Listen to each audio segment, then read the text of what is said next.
Subscribe now and press the bell icon. Never miss an update. रसूल का जनाजा छोड़ना पड़ा, रसूल की नमाज जनाजा छोड़नी पड़ी, क्योंकि ये काम इतना बड़ा था कि नबी के बाद कोई उनकी जगह पे आने वाला मौजूद हो।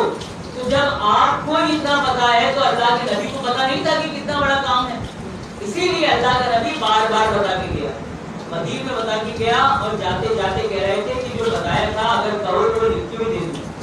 लेकिन मुसलमानों ने ना कलम दिया ना रसूल को लिखने दिया। रसूल समझ गए थे कि आज मेरे सामने ये सूरत हाल है तो मेरी बात क्या सूरत हाल है, और इधर रसूल की आंख बंद हुई, उधर मुसलमान चल गए।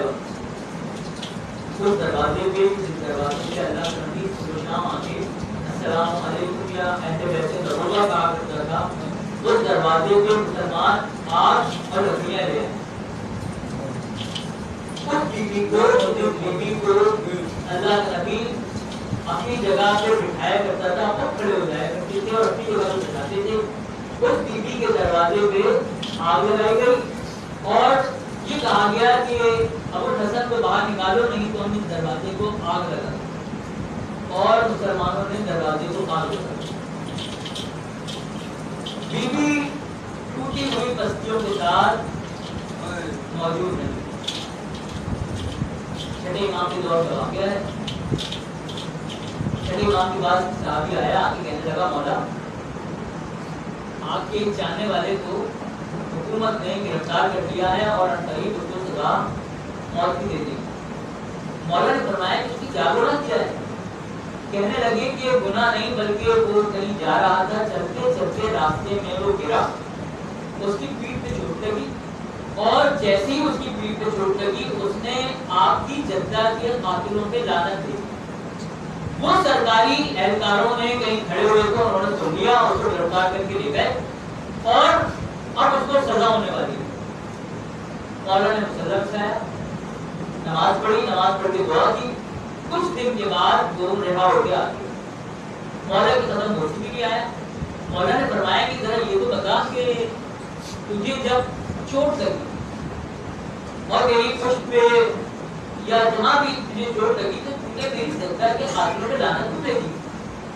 कहने लगा कि मौला जब मैं गिरा और मेरे चोट लगी तो इतना दर्द था कि मैं बर्दाश्त नहीं कर पाया। कहा मेरी कोई हड्डी नहीं टूटी थी, लेकिन मेरा दर्द इतना था कि मैं बर्दाश्त नहीं कर पाया और मेरा ख्याल गया मदीना में आपकी जद्दा की तरफ, और मैंने सोचा कि जब मेरी तो कोई हड्डी नहीं टूटी, जब इतना दर्द है आपकी जद्दा की तो तस्बीह टूट गई, बीबी को कितना तकलीफ होगी। कहा फिर मैंने बीबी के कातिलों पे लानत की। शहजादी के लबों से मर्सिया है। ये किसी शायर का कलाम नहीं है, बल्कि शहजादी का अपना कहा हुआ मर्सिया है। सुब्बत अलैया मसाइबुल रवन्नहा सुब्बत अलल अय्याम सन्ना लियाली। बीबी को शहीद किया, मौलाए कायनात को शहीद किया और फिर इमाम हसन सुलह भी कर ली। उसके बावजूद मौला इमाम हसन को कहा कि शहजादी बतूल का वो बेटा तो जिसको 7 बार से ज्यादा जहर दिया गया, और इस मर्तबा ऐसा जहर दिया गया कि कलेजा कट कट के मुंह से बाहर आने लगा। सलाम है मौला इमाम हसन की बहनों कि परवरदिगार आलम ने कितना हौसला दिया था कि बहनें देखती रही और भाई का जिगर कट कट के मुंह से बाहर आता रहा।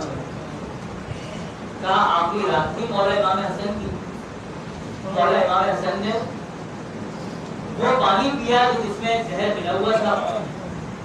शहजादी ज़ैनब मौजूद है, मौला इमाम हसन के साथ मौला इमाम हुसैन मौजूद है। एक मर्तबा मौला इमाम हुसैन ने देख के कहा कि भैया कितनी बड़ी मुसीबत है। कहा कि या हुसैन मेरी मुसीबत तेरी मुसीबत से ज्यादा बड़ी नहीं है, बल्कि तेरी मुसीबत का जो दिन है उससे बड़ा कोई दिन नहीं होगा।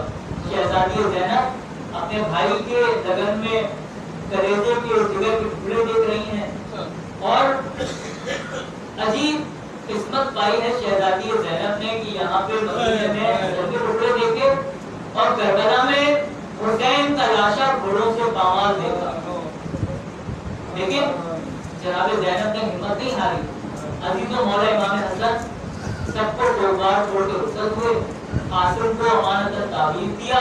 جناب کربلا سے کہا کہ کربلا میں نہیں ہوں گا لیکن میری طرف سے قاسم کو میرے بھائی کا قربان کرنا.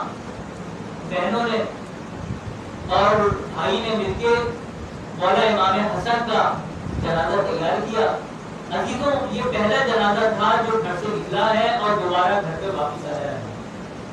جنازہ تیار ہو کے سفید کفن میں گھر سے نکلا. چاہتے تھے کہ امام حسن علیہ السلام کی وصیت تھی کہ مجھے نانا کے پہلو میں دفن کر دینا, لیکن جیسے ہی جنازہ نانا کے پہلو کی طرف چلنے لگا ایک مرتبہ مسلمانوں نے نبی کے نواسے کے جنازے پہ تیر برسانا شروع کر دیے. روایت میں لکھا 70 تیر تھے جو امام حسن مصطفیٰ کے جنازے پہ اور امام کے جسم پہ پیوست ہوئے. ایک مرتبہ جنازہ گھر میں واپس آیا. جناب زینب نے بھائی کے جنازے کی حالت دیکھی. حسین سے پوچھا بھیا حسین یہ کیا معاملہ ہے, کیا ماجرا ہے؟ حسین نے کہا بہن زینب ارے بعد میں بتا دوں گا, لیکن اب فی الحال یہ کرو کہ بھائی کے لاشے سے ارے تیروں کو نکالو, کفن تبدیل ہوگا. میں کہوں گا بی بی زینب